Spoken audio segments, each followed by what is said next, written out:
دوستو، قرآن مجید میں چاند کا ذکر دیگر سیلیسٹیل باڈیز سے کہیں زیادہ ہے۔ اللہ رب العزت نے چاند کی بہت سی خصوصیات کی بنا پر قرآن مجید میں قسم کھا کر اس کا ذکر فرمایا۔ سچ کہتا ہوں، قسم ہے چاند کی۔ جس طرح زمین اور نظام شمسی کے دیگر ستارے سورج کے گرد محو گردش ہیں، اور جس طرح سورج کہکشاؤں کے لاکھوں ستاروں سمیت کہکشاں کے وسط میں واقع عظیم بلیک ہول کے گرد محو گردش ہے، بالکل اسی طرح چاند ہماری زمین کے گرد گردش میں ہے۔ نظام شمسی میں واقع اکثر سیاروں کے گرد ان کے اپنے چاند موجود ہیں، اور اکثر کے چاند متعدد ہیں۔ زمین کا صرف ایک ہی چاند ہے جو زمین سے اوسطاً 4 لاکھ کلومیٹر کی دوری پر زمین کے گرد گھوم رہا ہے۔ وہ اپنی گردش کا ایک چکر تقریباً 27 زمینی دنوں میں طے کرتا ہے۔ چاند کا قطر 3475 کلومیٹر ہے، اور یہ نظام شمسی میں پائے جانے والے ایک ڈوارف پلینٹ پلوٹو سے بڑا ہے۔ دوران گردش وہ اپنا ایک ہی رخ زمین کی طرف رکھتا ہے۔ اس کی محوری اور سالانہ دونوں گردشوں کا دورانیہ برابر ہے، جس کا مطلب یہ ہوا کہ اس کا ایک دن اور ایک سال دونوں برابر ہوتے ہیں۔ جوں اس کا محور گردش کرتا ہے، اس کے ساتھ ساتھ وہ زمین کے گرد بھی اسی تناسب سے گھومتا چلا جاتا ہے، اور یوں وہ زمین کی طرف اپنا ایک ہی رخ رکھنے میں کامیاب رہتا ہے۔ دوستو، قمری تقویم یعنی لونر کیلنڈر میں چاند کو بنیادی حیثیت حاصل ہے۔ سورج سے وقت کی پیمائش کے لیے انسان کو اپنے علمی سفر کی ابتدا میں سخت دشواریوں سے گزرنا پڑا، اور ابھی تک یہ سلسلہ تھم نہ سکا۔ کبھی مہینے کم یا زیادہ ہوتے آئے اور کبھی ان کے دن۔ یہی حالت سال کے دنوں کی بھی ہے۔ شمسی تقویم میں جا بجا ترمیمات ہوتی آئی ہیں، مگر اس کے باوجود ماہرین اس کی موجودہ صورت سے بھی مطمئن نہیں۔ موجودہ عیسوی کیلنڈر بار کی اکھاڑ پچھاڑ کے بعد 1582 عیسوی میں موجودہ حالت میں تشکیل پایا، جب 4 اکتوبر سے اگلا دن 15 اکتوبر شمار کرتے ہوئے 10 دن غائب کر دیے گئے۔ پوپ گریگوری کے حکم پر ہونے والی اس تشکیل نو کے بعد اسے گریگورین کیلنڈر کہا جانے لگا۔ دوسری طرف قمری تقویم میں خود ساختہ لیپ کا تصور ہی موجود نہیں، سارا کیلنڈر فطری طریقوں پر منحصر ہے۔ دوستو، قدرتی طور پر کبھی چاند 29 دن بعد اور کبھی 30 دن بعد نظر آتا ہے، جس سے خود بخود مہینہ 29 یا 30 دن کا بن جاتا ہے۔ اسی طرح سال میں بھی کبھی دنوں کو بڑھانے یا کم کرنے کی ضرورت پیش نہیں آتی۔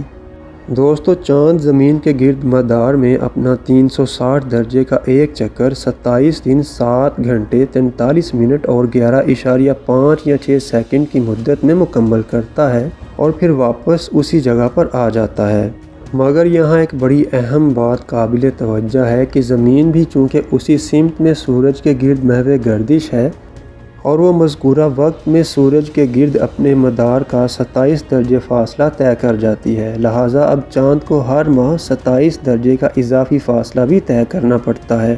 گویا ستاروں کی پوزیشن کے حوالے سے تو چاند کا ایک چکر 360 درجے ہی کا ہوتا ہے، مگر زمین کے سورج کے گرد گردش کرنے کی وجہ سے اس میں 27 درجے کا اضافہ ہو جاتا ہے، اور اسے زمین کے گرد اپنے ایک چکر کو پورا کرنے کے لیے 387 درجے کا فاصلہ طے کرنا پڑتا ہے۔ 27 درجے کی اضافی مسافت طے کرنے میں اسے مزید وقت درکار ہوتا ہے۔ یہی وجہ ہے کہ قمری ماہ کی مدت 27 دن 7 گھنٹے 43 منٹ اور 11.5 یا 6 سیکنڈ کی بجائے 29 دن 12 گھنٹے 44 منٹ اور 2.8 سیکنڈ قرار پاتی ہے۔ 29 دن اور 12 گھنٹے کی وجہ سے چاند 29 یا 30 دنوں میں ایک مہینہ بناتا ہے، اور باقی 44 منٹ اور 2.8 سیکنڈ کی وجہ سے سالوں میں کبھی 2 ماہ مسلسل 30 دنوں کے بن جاتے ہیں، اور یہ فرق بھی خود بخود فطری طریقے سے پورا ہو جاتا ہے، اور ہمیں اپنی طرف سے اس میں کوئی رد و بدل نہیں کرنا پڑتا۔ دوستو، سولر کیلنڈر کی طرح لونر کیلنڈر میں بھی کچھ نہ کچھ پیچیدگیاں موجود ہیں جنہیں سمجھنا عام آدمی کے بس کی بات نہیں، مگر ان پیمائشوں میں پڑنے کی عام آدمی کو ضرورت بھی نہیں، کیونکہ چاند خود بخود فیصلہ کر دیتا ہے۔ سولر کیلنڈر کے برعکس اللہ رب العزت نے چاند کو تعین اوقات کی ایسی ذمہ داری سونپ دی ہے کہ فطری طریقے سے تقویم وضع ہونے لگتی ہے۔ یہ تقویم علم و فن سے عاری معاشروں کے لیے بھی وقت کے شمار کا بہترین ذریعہ ہے، اور آج کا پڑھا لکھا انسان بھی اس سے خوب متمتع ہو سکتا ہے۔ چاند کو سونپے گئے فطری طریقے تقویم کے بارے میں اللہ تعالیٰ نے کلام مجید میں ارشاد فرمایا، اور اس کے لیے منزلیں مقرر کیں تاکہ تم برسوں کا شمار حساب معلوم کر سکو، اور اللہ نے یہ درست تدبیر کے ساتھ ہی پیدا کیا ہے۔ وہ نشانیاں علم رکھنے والوں کے لیے تفصیل سے واضح فرماتا ہے۔ دوستو، ہر اگلی رات چاند کی شکل تبدیل ہو کر ظاہر ہوتی ہے۔ ایسا سورج اور زمین کے حساب سے اس کے زاویے میں تبدیلی کے باعث ہوتا ہے۔ پہلی تاریخ کو وہ باریک ناخن کی طرح مغربی افق پر ظاہر ہوتا ہے اور جلد ہی غروب ہو جاتا ہے۔ اس کے بعد ہر اگلے دن پہلے سے بڑا ہوتا ہے اور زیادہ دیر تک افق پر رہتا ہے۔ 7ویں تاریخ کو وہ آسمان کے وسط میں ظاہر ہوتا ہے اور 14ویں کو مکمل چاند کی صورت میں مشرق سے باقاعدہ طور پر طلوع ہوتا دکھائی دیتا ہے اور صبح طلوع شمس سے پہلے غروب ہو جاتا ہے۔ اس کے بعد کے دنوں میں اس کی روشن سطح بتدریج کم ہونے لگتی ہے اور وہ رات کو دیر سے طلوع ہوتا ہے۔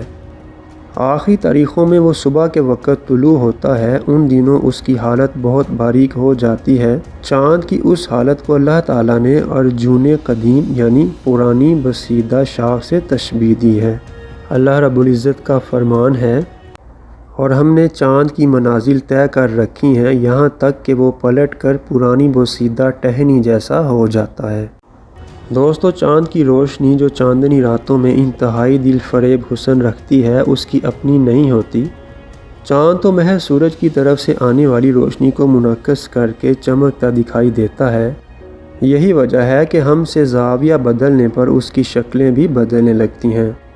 دوستو، اگر ہم چاند پر جا کر زمین کی طرف دیکھیں تو زمین بھی ہمیں چاند ہی کی طرح روشنی منعکس کر کے چمکتی دکھائی دے گی اور چاند ہی کی طرح شکلیں بدلتی بھی نظر آئے گی۔ فرق صرف اتنا ہوگا کہ چاند شکلیں بدلنے کے ساتھ ساتھ زمین پر طلوع و غروب ہوتا بھی دکھائی دیتا ہے، مگر زمین چاند پر سے ایک ہی جگہ کھڑی نظر آئے گی اور وہیں کھڑے کھڑے شکلیں بدلتی رہے گی۔ دوستو، چاند کی روشنی سورج کا مرہون منت ہے۔ جس طرح زمین سورج کی دھوپ سے تمازت پاتی اور روشن ہوتی ہے، اسی طرح چاند بھی سورج ہی کی دھوپ سے منور ہوتا ہے۔ یہ بات قدیم یونانی نظریات سے مطابقت نہیں رکھتی، مگر قرآنی صداقت اس سے عیاں ہوتی ہے کہ اللہ تعالیٰ نے علم و عرفان سے عاری دور کے متداول نظریات کے خلاف قرآن مجید میں سورج کے لیے روشنی دینے والا اور چاند کے لیے روشن کیا جانے والا کے الفاظ فرمائے۔ سورہ یونس میں فرمایا، وہی ہے جس نے سورج کو روشنی بنایا اور چاند کو روشن۔ اسی طرح سورہ نوح میں فرمایا، اور ان میں سے چاند کو چمکنے والا اور سورج کو چراغ بنایا۔ سورہ فرقان میں اسی حقیقت کو ان الفاظ میں بے نقاب کیا، اور اس میں سورج کو چراغ بنایا اور چمکنے والا چاند بنایا۔ دوستو، سورج کے از خود روشن ہونے اور چاند کے مستعار روشنی سے منور ہونے کی حقیقت اللہ رب العزت نے آج سے 14 صدیاں پہلے قرآن مجید میں بیان کر دی تھی۔ یہ وہ دور تھا جب دنیا بھر کے علمی حلقوں میں فقط یونانی نظریات کا طوطی بولتا تھا۔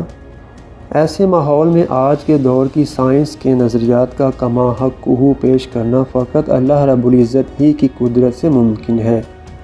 کلام الہی کے برحق ہونے اور پیغمبر آخر الزماں صلی اللہ علیہ وسلم کی نبوت کے ثبوت میں یہ اور اس جیسی بے شمار آیات قرآن مجید میں موجود ہیں، جن کے مطالعہ سے سلیم العقل انسان اس نتیجے پر پہنچتا ہے کہ اسلام ہی دین حق ہے، جو آج کا بھی دین ہے اور آنے والے کل کا بھی، کہ اسے روز قیامت تک کے لیے مکمل دین بنا کر بھیجا گیا ہے۔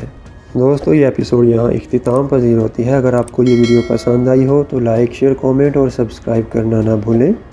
ملتے ہیں اسلام اینڈ دی یونیورس کی اگلی ایپیسوڈ میں، تب تک کے لیے اللہ حافظ۔